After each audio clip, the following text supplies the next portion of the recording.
जीवित खुदावन, जीवित परमेश्वर, तेरी तारीफ करते हैं खुदावन, तेरे अजीब अचंभित दया के लिए खुदावन, जो हमारी जिंदगियों के ऊपर, इन लोगों के लिए खुदावन जो इस समय देख रहे हैं खुदावन, तेरे वचन को, तेरी आत्मा को ये सुनना चाहते हैं। अपने हाथों को उठाओ जीवित परमेश्वर के नाम में और बोलो, सर्वशक्तिमान परमेश्वर, तेरा रूह आज मुझे छूए, हर एक अंधकार की शक्ति, उसकी हर एक ताकत को तोड़े, हर एक रुकावट को तोड़े परमेश्वर, हर एक आत्मिक रुकावट खुदावन, हर पाप की सामर्थ आज टूट जाए। तेरा वचन इनके हृदयों में कार्य करे मेरे पिता, तेरी सामर्थ बहे मेरे सामर्थी परमेश्वर। बाइबल कहती है यहोवा और उसकी सामर्थ को खोजो। खुदावन जी तुझे खोजने वाले, तेरी सामर्थ को ढूंढने वाले बन जाए। एक एक जन तुझे खोजने, तुझे ढूंढने वाला बन जाए खुदावन। आज का वचन इनकी जिंदगियों में 100 का 100 गुना फल लेके आए। अंधकार की शक्तियां इन वचनों को चुरा ना सके मेरे पिता। अजीब और अचंभी रीति के साथ तेरा वचन इनकी जिंदगियों में कार्य करे। सर्वशक्तिमान परमेश्वर, बाइबल कहती तूने अपने पवित्र प्रेरितों के द्वारा, तूने अपने दासों के द्वारा चिन्ह और अद्भुत काम अपनी कलीसिया को दिए, ताकि वो यकीन कर सके जो सुसमाचार वो सुनाते वो तेरी ओर से। खुदावन, हम आत्मा के और परमाणु को मांगते हैं खुदावन। इन सब गवाहियों के लिए हम तेरी तारीफ करते हैं। मैं विश्वास करता हूं खुदावन, तेरा वचन सुनने के द्वारा, इस वचन पे चलने के द्वारा ये और टेस्टिमनीज के साथ वापस आए और आत्मिक उन्नति को पाएं खुदावन।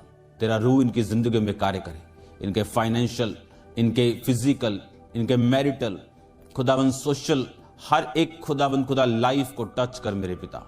अजीब और अचंभी रीति के साथ इन्हें छू खुदावन, अपनी महिमा के लिए भी इन्हें इस्तेमाल कर, इन्हें पूरी तरह से आजाद कर खुदावन। प्रभु यीशु मसीह के पवित्र और सामर्थी नाम में मैं मांगता हूं, आमीन आमीन।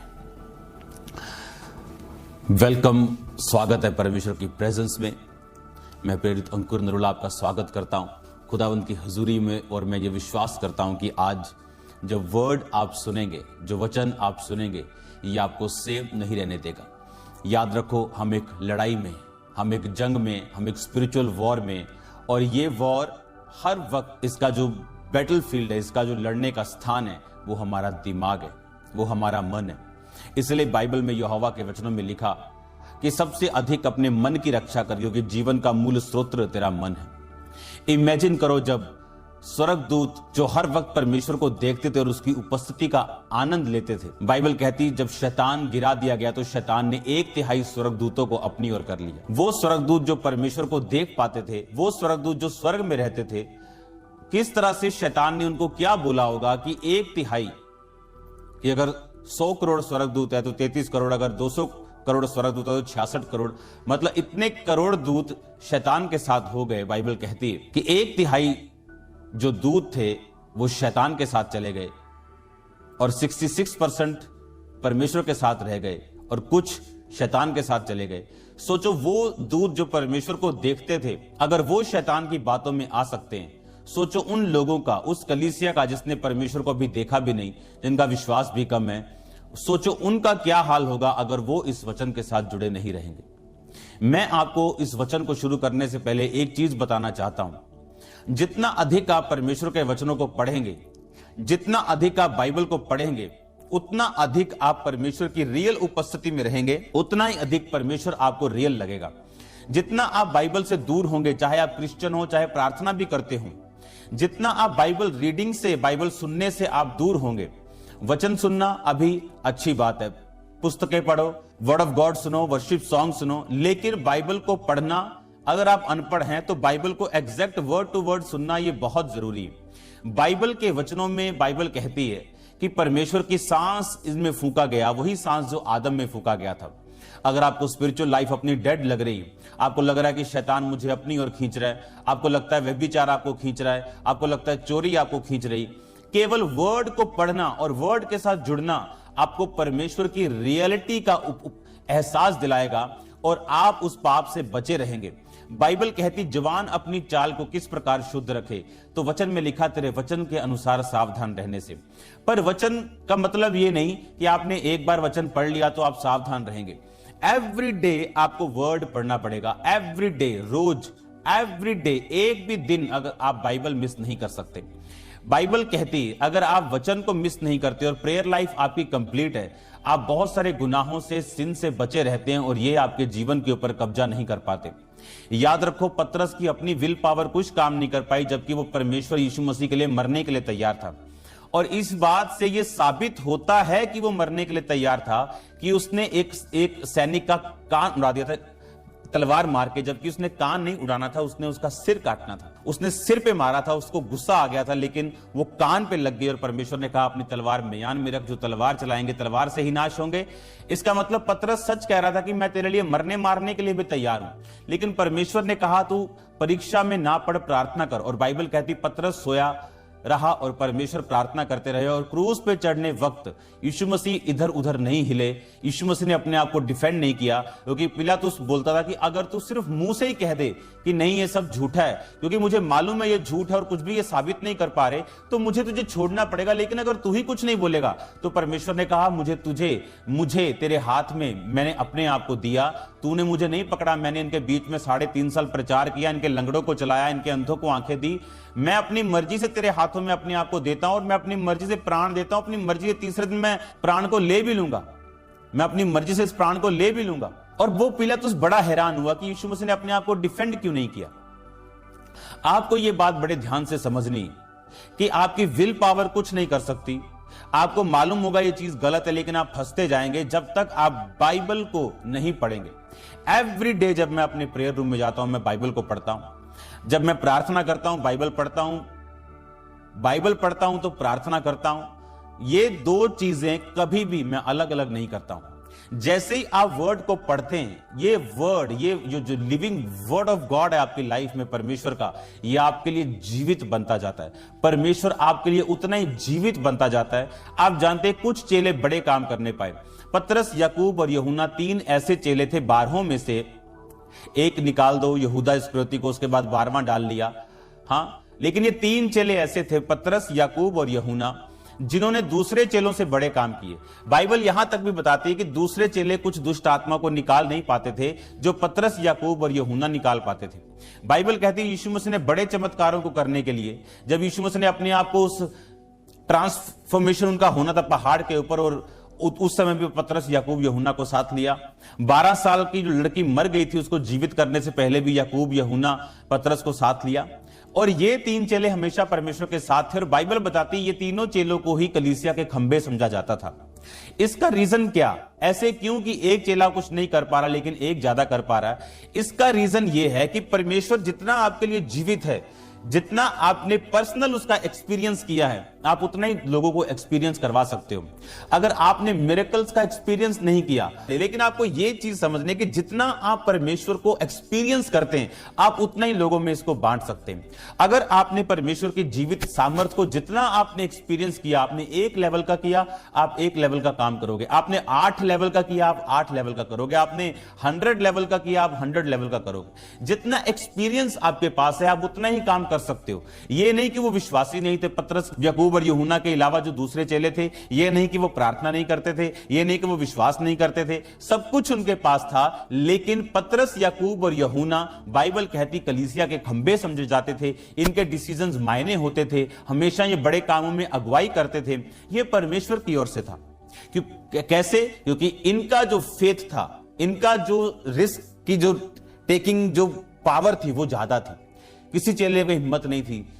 जब यीशु मसीह पानी पे चलते हुए दिखाई दिए, पतरस ने कहा मुझे तेरे पास पानी पे चल के आना है, तो परमेश्वर ने कहा आ जाओ। लिखा वो चलने लगा, फिर डूबने लगा। परमेश्वर ने कहा तूने क्यों संदेह किया, हे अल्प विश्वासी। उसको ये नहीं कहा हे अविश्वासी, अल्प विश्वासी। यानी जब विश्वास थोड़ा होता है तो थोड़े कार्य हम कर सकते हैं, लेकिन जब विश्वास संपूर्ण होता है तो बाइबल कहती है आप पहाड़ों को भी हटा सकते हैं। ये चीजें मैं आपको इसलिए कह रहा हूं क्योंकि जब आप रोज बाइबल को, आप प्रभु की उपस्थिति में जाएंगे, अगर वैसे तो लोग जाते नहीं, इसीलिए वो फंसते हैं।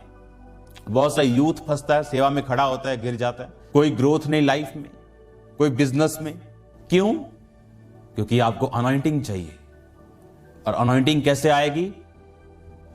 आज इस अनॉइंटिंग की टीचिंग में फर्स्ट आपका लेसन ये है कि अनॉइंटिंग ये एक प्रोडक्ट है, ये एक फ्रूट है, ये एक रिजल्ट है प्रभु के साथ रोज बैठने का। अनॉइंटिंग एक रिजल्ट है, ये एक प्रूफ है, ये एक प्रोडक्ट है, ये एक फ्रूट है खुदावंद के साथ रोज उसकी उपस्थिति में बैठने का। आप जितना परमेश्वर की उपस्थिति में बैठेंगे, anointing mean to rub with oil, रगड़ना ऑयल के साथ। आप जितना खुदावंद की प्रेजेंस में होंगे उतना वो अभिषेक आप पे रगड़ा जाएगा, और एक दिन ये इतना रगड़ा जाएगा, समा जाएगा कि ओवरफ्लो होगा। कि तू अगर तू मुझ पे विश्वास करे तो मैं जीवन जल की नदियां तुम में से बहा दूंगा, वो वर्ड पूरा होगा। वो पवित्र आत्मा का फ्लो आपकी लाइफ से शुरू होगा। लेकिन उसके लिए खुदावंद की प्रेजेंस में बैठने के लिए आपको फाइट करनी पड़ेगी, क्योंकि आप जानते हैं कि पाप और प्रार्थना ये साथ साथ नहीं चलते। जब पाप एंटर कर जाता है आप प्रेयर नहीं कर पाते, और जब प्रेयर आप करते हो फिर आप पाप नहीं करते, आपको मालूम है कि सब कुछ व्यर्थ हो जाएगा। तो ये एक डिसीजन जो हमेशा हमारे मनों में चलता है कि हमें प्रार्थना करनी है कि पाप करना है। और जब आप प्रार्थना करने का डिसीजन लेते हैं, एक वर्ड मैं आपको बोलता हूं आज, इसको देने से पहले मैं आपको एक वचन देता हूं। परमेश्वर ने कहा, कुछ नपुंसक ऐसे हैं जो माता के गर्भ से ऐसे जन्मे, कुछ को मनुष्यों ने बनाया और कुछ ने अपने आप को परमेश्वर के राज्य के लिए नपुंसक बनाया। नपुंसक मतलब जो अपने जैसा पैदा नहीं कर सकता। इसका मतलब परमेश्वर ने कहा कुछ ने अपने आप को ऐसा बना लिया। अगर आप बाइबल खोलें और उसे स्पिरिचुअल आईज से पढ़ें और फुल बाइबल को एनालाइज करें, जितने real anointed man and women of God थे, अगर आप उनको पकड़ें तो आप इस बात को पाएंगे कि वो सेल्फ डेथ इंसान थे। उनके आंखों में, उनके अपने आप के लिए वो सेल्फ डेथ में प्रवेश कर चुके थे। और ये एक ऐसा प्रोसीजर है जो बिल्कुल भी आसान नहीं, और 99% मसीही इसमें क्विट कर जाते हैं और एक न्यूट्रल लाइफ जीते हैं, जो सिर्फ चर्च आना और जाना, हद टाइथ देना, लेकिन बिना अनॉइंटिंग और पाप के साथ अपनी जिंदगियों में चलना, ये आज मसीहियों की हालत है। रीजन ये कि सेल्फ डेथ यानी अपना क्रूस उठाकर अपने आप का इनकार करना, यह सबके बस की बात नहीं। सेल्फ डेथ के लिए गॉड कैन यूज एनीथिंग। परमेश्वर कुछ भी यूज कर सकता है सेल्फ डेथ के लिए। आपको उस अनॉइंटिंग में प्रवेश करवाने के लिए वो कई तरह के दुखों को इस्तेमाल कर सकता है आपको उस सेल्फ डेथ में लेके जाने के लिए। मूसा एक राजकुमार था, 40 साल परमेश्वर ने उससे भेड़ें और बकरियां चराई। सेल्फ डेथ, जिसके पांव के नीचे जूती भी चांदी की थी और डालते भी नौकर थे और लाल कालीन आगे बिछता था और दुनिया के सब तरह की वस्तुएं उसके पास खाने के लिए होती थी। उसको भेड़ें और बकरियां यानी उस टाइम का सबसे मुश्किल काम करने के लिए मिला। यह सेल्फ डेथ थी मूसा के लिए। अगर आप ध्यान से पढ़े दानियेल के बारे में, जो प्रकाशित वाक्य में लिखा वो दानियेल जानता है। वो दानियेल के ऊपर जाहिर किया गया, प्रकाशित वाक्य के ऊपर जो लिखा हुआ। पुराने नियम के एक जन को जाहिर किया गया, नए नियम के बाद यानी यीशु मसीह के बाद जो परमेश्वर ने अपने दास यूहन्ना को लिखवाया, वो उस पर भी जाहिर किया गया। शेरों के सामने गया, शेरों ने उसे खाया नहीं। जब जब उसके खिलाफ कोई योजना बनी, फेल हो गई। हमेशा अपनी लाइफ में एक से दूसरे लेवल पर वो जाता रहा। पता है क्यों? अगर आप उसका प्राइस देखें, आप हाथ खड़े कर दोगे। बाइबल की गहरी स्टडी यह बताती कि जब राजा लोग राज घराने के बच्चों को दूसरे राज घराने, जो दूसरे उसके शत्रु देश होते, उनको लेते थे, तो वो उनके प्राइवेट पार्ट को, अंगों को, उनके गुप्त अंग को काट देते थे, उनको खोजा बना देते थे, ताकि ये लोग जब मेरे अधीन काम करें अपने फ्यूचर के बारे में ना सोचें, और ये सिर्फ इनको ये मालूम हो कि मैं इकट्ठा करूंगा भी, चोरी करूंगा भी, तो किसके लिए करूंगा? मेरा तो बेबी भी नहीं, बच्चे भी नहीं, परिवार भी नहीं, क्योंकि शादी हो नहीं सकती। वो एक ऐसे पर्सन्स थे दानिएल, ये सब लोग जिनका फ्यूचर कोई प्लान नहीं था, जो सेल्फ डेथ हो चुकी थी जिनकी। कौन व्यक्ति सेवा में संघर्ष करते हैं? क्यों बाकी चेले एलिया के पीछे नहीं जा सके? क्योंकि सेल्फ डेथ नहीं थी। अगर सेल्फ डेथ में एलीशा ना होता, वो भी गुस्सा कर जाता कि भाई पहले इतने साल सेवा करा ली, मैंने सारे पशु मार दिए, अपने घर वालों को छोड़ दिया, अब जब कुछ लेने देने का टाइम है तू कह रहा है वापिस चला जा। जब सेल्फ डेथ होगी आपको कोई परवाह नहीं, जहां प्रभु आपको रखेगा आप रहेंगे। और इसीलिए आज बहुत से लोग प्रीच कर सकते हैं, टीच कर सकते हैं, बट रियल अनॉइंटेड आपको नहीं मिलेगा, क्योंकि रियल अनॉइंटिंग के लिए आपको सेल्फ डेथ में जाना पड़ेगा। और ये सेल्फ डेथ ये उतना आसान नहीं जितना आप समझते हैं। आपको शरीर के लिए सेल्फ डेथ में जाना पड़ेगा, व्यभिचार में, चोरी में, चकारी में, लालच में, हर तरह से आपको अपने आप को मारना पड़ेगा। आज कुछ लोग अधीनगी में क्यों प्रॉब्लम उनको लगती? क्योंकि उनकी सेल्फ डेथ नहीं। सेल्फ डेथ पर्सन ही खुदावंत से अभिषेक को ले सकता है। आप देखो दानिएल, जिसका कोई फ्यूचर प्लान नहीं था, उसका बस एक काम था, राजा के अधीन काम करना और अपने परमेश्वर को मानना। और बाइबल कहती सिन जब आपकी लाइफ में होगा, यह दरवाजा होगा शैतान की एंट्री का, अनॉइंटिंग के ब्लॉक होने का, खुदावंत की प्रेजेंस से टूटने का। कितने लोग हैं आज हमारे बीच में जो बिना चंगाई की प्रार्थना के लिए परमेश्वर के पास जाते हैं, जो रोज खुदावंत के साथ बैठते हैं। सुनो मेरी बात, अच्छी बात है अनॉइंटिंग लो खुदावंत, लेकिन आज मैं आपको उससे भी एक ऊपर की चीज बताता हूं जिससे अनॉइंटिंग निकलती है। अगर आप अपनी बाइबल में पढ़ें, पहला राजाओं उसका 15 बाब उसकी 9 आयत, फिर उसकी 25 आयत, फिर उसकी 33 आयत, फिर 16 बाब की 8 आयत, फिर 15 आयत, फिर 29 आयत। मैं आपके लिए पढ़ता हूं। पहला राजाओं 15 उसकी 9 आयत में लिखा, इजराइल के राजा यारोबाम के 20वें वर्ष में यहूदा पर आसा राज्य करने लगा। वह यरूशलेम में 41 वर्ष तक राज्य करता रहा। उसकी माता अबशालोम की पुत्री माका थी। आसा ने अपने मूल पुरुष दाऊद के समान वही किया जो यहोवा की दृष्टि में ठीक था। उसने तो पुरुष गामियों को देश से निकाल दिया और जितनी मूर्तें उसके पुरखाओं ने बनाई थी उन सबों को दूर किया। उसकी माता माका, जिसने अशेरा के लिए एक घिनौनी मूर्त बनाई थी, उसको उसने राजमाता के पद से उतार दिया। आसा ने उसकी मूर्त को काट के किद्रोन के नाले में फूंक दिया। ऊंचे स्थान ढाए ना गए तो भी आसा का मन जीवन भर यहोवा की ओर पूरी रीति से लगा रहा। और जो सोना चांदी और पात्र उसके पिता ने अर्पण किए थे और उसने स्वयं अर्पण किए थे, उन सबों को उसने यहोवा के भवन में पहुंचा दिया। अब बड़े ध्यान से आप समझना, ये इस पे लिखा एक आसा राजा था यहूदा पर, उसने 41 वर्ष तक राज्य किया, 41 ईयर्स। ये बहुत बड़ा टाइम है अपनी फुल लाइफ।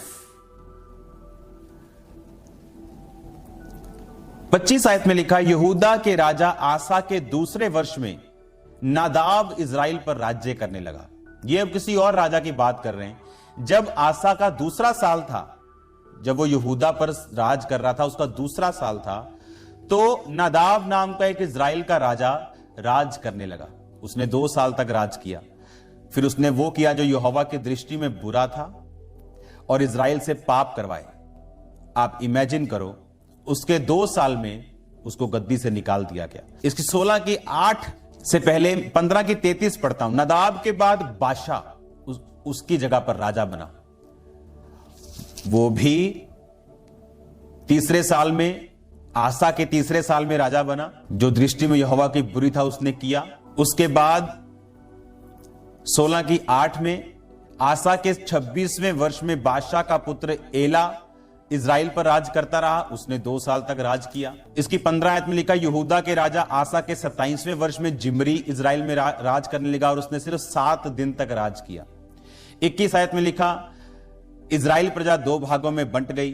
अब आप नीचे आ जाओ। 29 आयत में, यहूदा के राजा आसा के 38वें वर्ष में ओमरी का पुत्र अहाब इजराइल पर राज्य। उधर आसा खड़ा का खड़ा है, इधर इजराइल के राजा बदलते जा रहे हैं। एक आया, कौन? नादाब, जो दृष्टि में खुदा की बुरा था वही किया, हट गया। बादशाह हट गया, एला हट गया, जिमरी हट गया, ओमरी हट गया, अहाब भी हट गया। और आसा 41 साल तक राज करता रहा। और बाइबल कहती जो यहोवा की दृष्टि में ठीक था उसने वही किया। और उसकी माता ने लिखा, एक मूरत बनाई, उसने अपनी माता को राजपद से उतार दिया। आप जानते हैं वो कौन थी? अबशालोम की मां, अबशालोम की पुत्री माका। उसकी माता अबशालोम की पुत्री माका थी। अबशालोम एक विद्रोही बेटा जो परमेश्वर की आज्ञाओं पे चला नहीं। और उसकी लिखा, जब आसा राज पे बैठा उसकी मां ने एक मूरत बनाई और उसने उस मां को, अपनी रियल माता को राजपद से उतार दिया। और इससे पहले इसका भाई राजा बना था, आसा का भाई, उसका नाम था अबियाम, और उसने सिर्फ 3 साल तक राज किया और वो खत्म हो गया।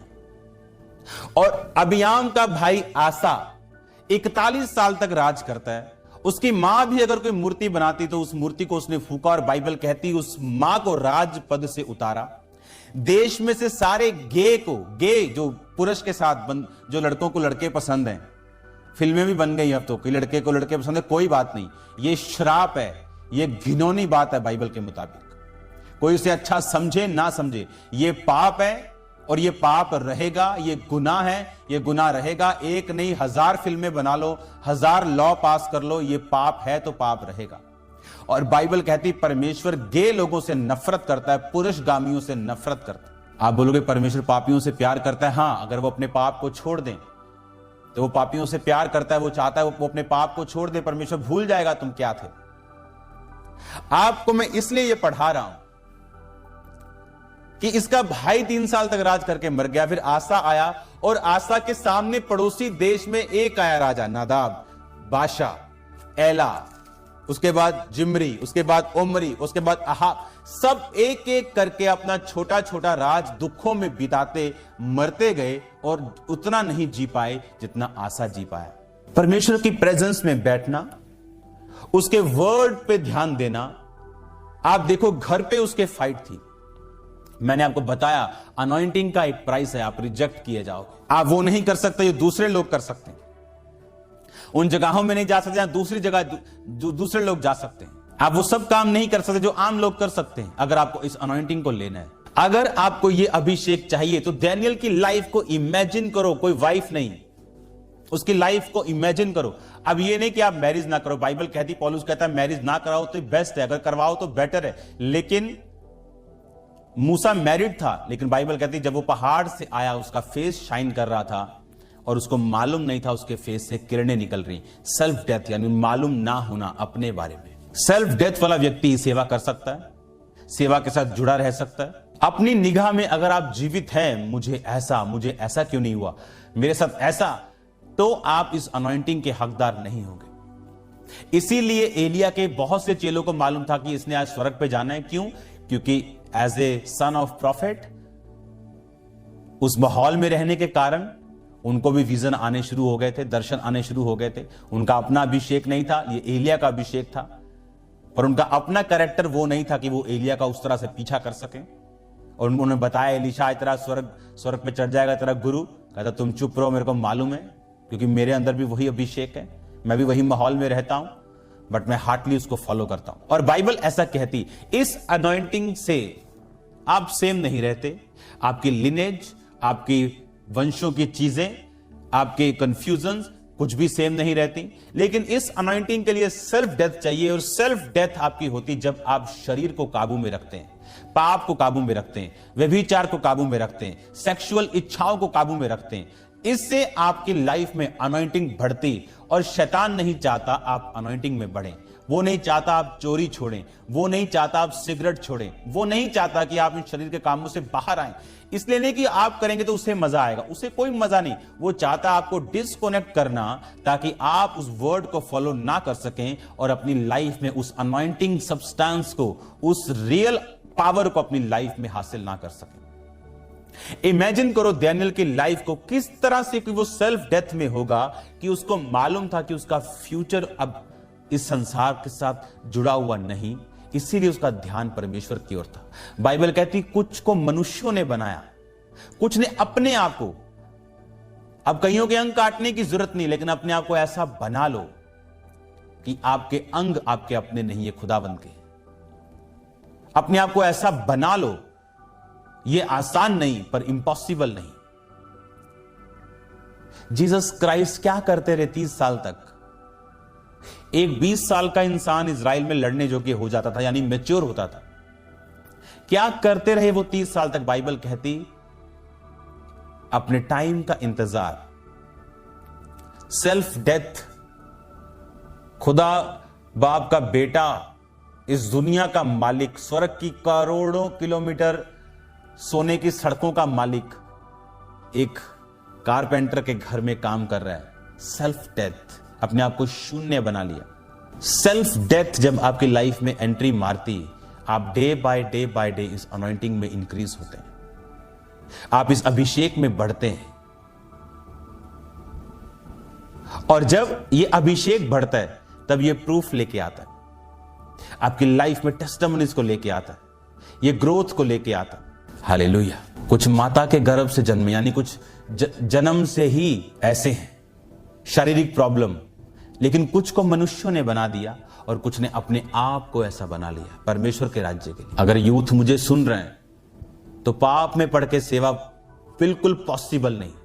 चल जाएगी 2 साल, 4 साल, 5 साल, 10 साल, इन राजाओं की भी चलती रही, ये भी मारते रहे लोगों को। खुदावंद काम भी करेगा, अगर गिफ्ट है तो वो काम करेगा, लेकिन उसका मतलब ये नहीं आपकी सेवा एक्सेप्टेबल है। इसका मतलब ये नहीं कि आप स्वर्ग में जाओगे।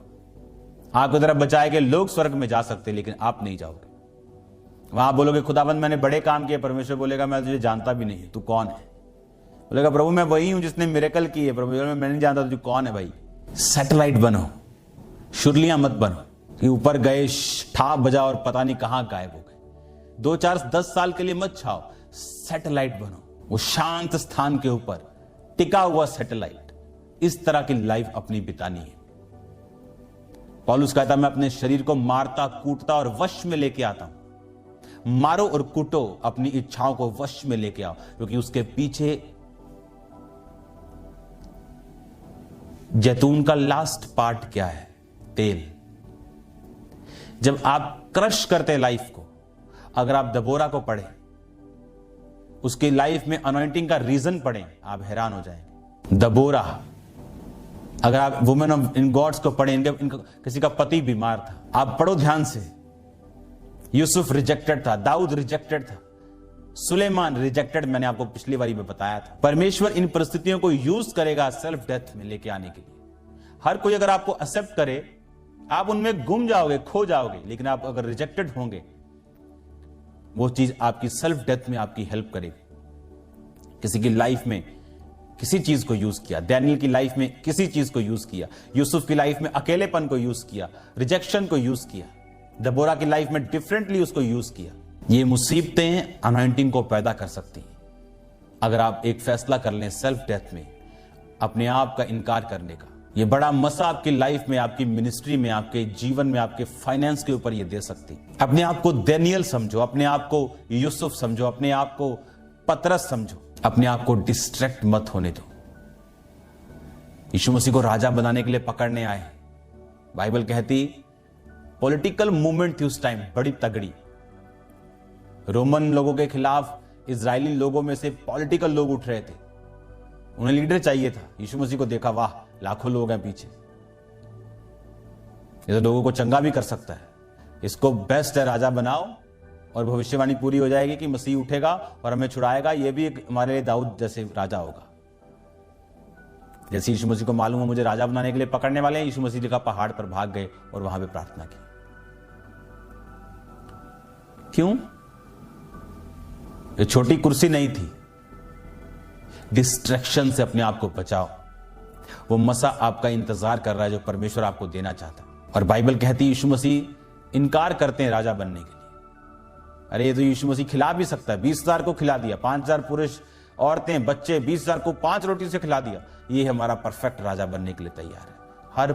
हर अच्छी चीज परफेक्ट दिखने वाली परमेश्वर की मर्जी नहीं हो सकती। परमेश्वर ने कहा जो कोई अपना क्रूस उठाएगा और अपने आप का इनकार करेगा वो मेरे योग्य होगा। जब एलिया को परमेश्वर ने कहा कि जाओ और अपनी जगह पर अभिषेक कर एलीशा का, तो बाइबल कहती जब वो एलीशा के पास गया तो अपनी चद्दर एलीशा पे डाली और एलीशा बोला मुझे अपने माता पिता को चूम आने दे। तो एलिया ने कहा जा लौट जा, मैंने तेरे साथ क्या किया। मतलब अभी चलना पड़ेगा, तुरंत चलना पड़ेगा। अनॉइंटिंग उन लोगों के लिए नहीं है जो फैसला कर रहे हैं हाँ बस 1 साल व्यभिचार करूंगा और उसके बाद शादी हो जाएगी छोड़ देंगे। हाँ बस पैसा अभी कम है ना तो थोड़ा बहुत ऊपर से चलेगा थोड़ी देर, लेकिन मैं प्रार्थना कर रहा हूं बस मैं छोड़ दूंगा। ये उनके लिए नहीं। बाइबल कहती है यीशु मसीह ने चेलों को बुलाया, वो तुरंत उसके पीछे हो गए। यीशु मसीह ने याकूब यूहन्ना को बुलाया, वो तुरंत अपने पिता को नाव में मजदूरों के साथ छोड़ के, यानी काम चल रहा था, यीशु मसीह के पीछे हो गए। एलिया कहता तुरंत मेरे पीछे चलना पड़ेगा, माता पिता को मिलने की कोई छूट नहीं मिलेगी। तो बाइबल कहती है उसने बैलों को मारा, उनका मांस लोगों को खिलाया और एलिया के पीछे चला। 12 जोड़ी बैल, बिग बिजनेस। 12 जोड़ी बैल किसी 2-4 एकड़ वाले के नहीं थे। 12 जोड़ी बैल उन लोगों के पास थे जिनकी जमीन कम से कम 50 से 100 एकड़ थी। एक अमीर जमींदार आप लगा दो वो था, जमीन बड़ी थी उसके पास, लेकिन सेल्फ डेथ, अपने आप का इनकार करके हाथों और पांव को धुलाने वाला एक नौकर बन गया। और जब तक एलिया स्वर्ग पे नहीं गया वो उसका पीछा नहीं छोड़ा। प्राइस, मूल्य इस अनॉइंटिंग का बड़ा है। वो दुख हो सकते हैं, मुसीबतें हो सकती, सिकनेस हो सकती, कोई चीज हो सकती जो परमेश्वर आपकी लाइफ में यूज करे। आपको फेथफुल रहना है, बाइबल रीडिंग में रहना है, प्रार्थना में रहना है। उस अनॉइंटिंग को कैच करने के लिए उस परमेश्वर की प्रेजेंस में आपको रहना पड़ेगा। और जब ये अनॉइंटिंग आपकी लाइफ पे होगी, वंडर्स होंगे, हैरान करने वाले कार्य आपकी लाइफ में होंगे। हालेलुया। आपको मेरा विश्वास है कि समझ आ रहा है आपको क्या करना है, इस अभिषेक से कैसे आपको भरना है, अपने आप को कैसे अलग टाइम में रखना है, इस अनॉइंटिंग की डिमांड करनी। और जब ये अनॉइंटिंग होगी तो परमेश्वर आपको सही स्थान देगा, इस अनॉइंटिंग को आप यूज कर सके। अनॉइंटिंग को लेने के लिए आपको सेल्फ डेथ चाहिए। सेकंड, ये अनॉइंटिंग उन व्यक्तियों की लाइफ का हिस्सा है जो अपनी लाइफ में गिवर्स हैं, क्योंकि जो गिवर्स हैं आप हमेशा देखोगे कि वो अनॉइंटिंग के हकदार होंगे। जिन लोगों की लाइफ में कंजूसी का आत्मा है वो कभी भी अपनी लाइफ में परमेश्वर के अभिषेक को नहीं देख सकते। परमेश्वर का अभिषेक अगर किसी की लाइफ में वो देखना चाहता है तो सेल्फ डेथ, अपने आप के इनकार में होना और पैसों का बोना और अपने लिए ना रखना और खुदावंद के लिए उसको कामों में लेके आना, ये इस बात का सबूत है कि ये व्यक्ति सेल्फ डेथ में है, ये व्यक्ति अपने आप का इनकार कर चुका है। जब हम गिविंग करते हैं, जब हम बोते हैं, जब हम देते हैं, तो बाइबल कहती देने वाले को दिया जाएगा। बाइबल कहती जो कुछ तुम जिस नाप से नाप कर दोगे मैं वो तुम्हें दबा दबा कर हिला कर, यानी अगर आप आटा ऐसे निकालोगे और दे दोगे और एक आटा आप दबा दबा के दोगे तो वो दबा दबा के परमेश्वर कहता मैं तुझे वापस करूंगा। अगर आप अय्यूब की लाइफ में देखो तो बाइबल कहती वो एक गिवर था। अगर आप पौलुस की लाइफ को देखो तो बाइबल कहती उसने बार बार अपनी पत्रियों में लिखा कंगालों और विधवाओं का ध्यान रखो। उसने बार बार लिखा गरीबों का ध्यान रखो, कंगालों की सुधि लो, गरीबों का ध्यान रखो। ऐसे लोग हमें मिले जो अपने घरों में सिर्फ बैठ जाएं तो बड़ी बात है, लेकिन उनको हमने काम के तलाश में, रोटी की तलाश में उनको भटकते हुए देखा, परदेशियों के बुरे हाल को देखा। और इसीलिए जब हम गिविंग करते हैं, जब हम देते हैं, तो परमेश्वर अपने अभिषेक को हमारी लाइफ के ऊपर रिलीज करता है। वो हमारे फाइनेंस के ऊपर अपने अभिषेक को रिलीज करता है, हमारे बच्चों के ऊपर अभिषेक को रिलीज करता है। आपके छोटे से छोटे बच्चे आपके लिए आप अनजाने में आपको प्रोफेटिक वर्ड बोल जाएंगे, आपके घराने में प्रोफेटिक माहौल होगा, आपकी मिनिस्ट्री में ग्रोथ का माहौल होगा अगर आप एक गिवर हैं। आप जानते बहुत सारी मिनिस्ट्रीज क्यों नहीं बढ़ती? क्योंकि वो कभी नहीं देती। पास्टर्स को लगता है सिर्फ लेना हमारा काम है। पास्टर्स को ये नहीं पता अगर हम 5 रुपए में से 50 पैसे भी टाइट नहीं निकालेंगे तो हमारी मिनिस्ट्रीज कभी बढ़ेंगी नहीं, चाहे वो 200 रुपया क्यों ना हो। अगर 200 में से 20 नहीं निकाले तो क्या गारंटी कल परमेश्वर आपको 2 करोड़ देगा और आप 20 लाख निकाल लोगे? जो घटी में बो सकता है वो बढ़ती में भी बो सकता है। पैसा देना इस बात का सबूत है कि हमारा ध्यान, हमारा काम, हमारा टारगेट इस संसार का नहीं, हम इस संसार के साथ जुड़े हुए नहीं, हम परमेश्वर के साथ जुड़े हुए हैं।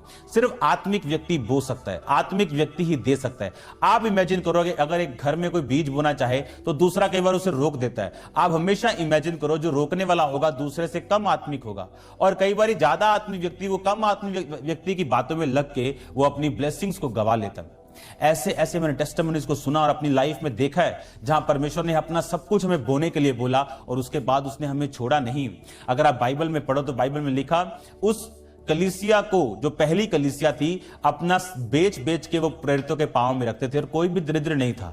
मैं एक क्वेश्चन आपसे करना चाहता हूं, अगर हम 10 लोग हैं अभी कलीसिया में मान लो, और एक ने अपना मकान बेच दिया और हमने खर्चा कर लिया, 1 महीना मीडिया में दे दिया, किसी का बहन की मैरिज कर दी, उसके बाद खत्म हो गए, फिर दूसरे ने कर दिया, सब कंगाल नहीं हो जाएंगे? फिर बाद में खर्चा कैसे चलेगा?